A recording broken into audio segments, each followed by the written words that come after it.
नमस्कार, नवीन व्हिडिओमध्ये तुमचं पुन्हा एकदा स्वागत आहे।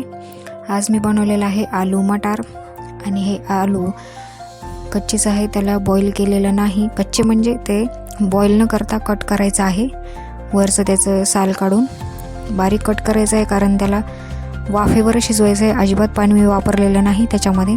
तर ही रेसिपी कशी बनवली चला मी तुम्हाला सांगते। आता हे मी पॅनमध्ये तेल टाकलेलं आहे, त्याच्यामध्ये जिरी मोहरी टाकायची आहे आणि खूप सोपी आणि खूप झटपट होणारी रेसिपी आहे। जर ते बटाटे जे आहेत ते बारीक कट केले ना तर लवकर शिजतात ते। आता याच्यामध्ये कांदा टाकलेला आहे, हे चांगला फ्राय करून घ्यायचा। मी हे माझ्या मुलीसाठी टिफिनला बनवलेले होते, तर खूप आवडली तिला, खूप छान झाली होती। आणि मी आता याच्यामध्ये हे हिरवी मिरची टाकलेली आहे, याच्याऐवजी लाल मिरच पावडर पण वापरू शकता।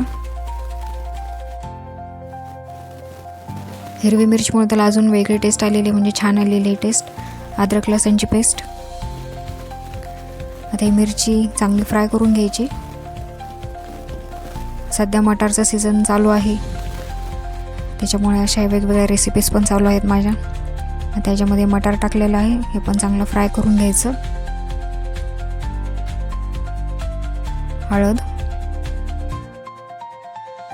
तुम्ही नक्की ट्राय करा आणि मला कमेंट करून सांगा। चॅनलवरती नवीन असाल तर चॅनलला लाईक आणि सबस्क्राईब करायला विसरू नका। आता हे चांगलं फ्राय झालेलं आहे, याच्यामध्ये हे जे बटाटे आहेत ते मी असे बारीक कट केलेत आणि हे टाकलेले आहेत। आता हे चांगलं मिक्स करून घ्यायचं आहे सगळं। याच्यामध्ये मी अजिबात पाणी वापरलेलं नाही, वाफेवरच ते शिजलेलं आहे बटाटा। आणि चवीनुसार मीठ टाकायचं आहे आणि याला आता मी झाकून ठेवणार आहे, एकदम कमी ज्योतवर हे ठेवायचं आहे। हे वरतून कोथिंबीर आणि थोडीशी कसुरी मेथी। आता हे चांगलं मिक्स करून घ्यायचं आणि त्याला झाकून ठेवायचं आहे।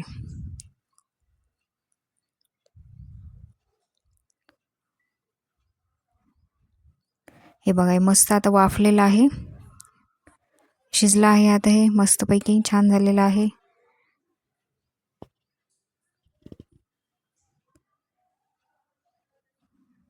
झालेलं आहे ते तयार। आता ही मस्त भाजी तयार झालेली आहे। तुम्ही पण नक्की ट्राय करा आणि मला कमेंट करा। भेटूया नेक्स्ट व्हिडिओमध्ये, तोपर्यंत हेल्दी खा आणि हेल्दी राहा। बाय।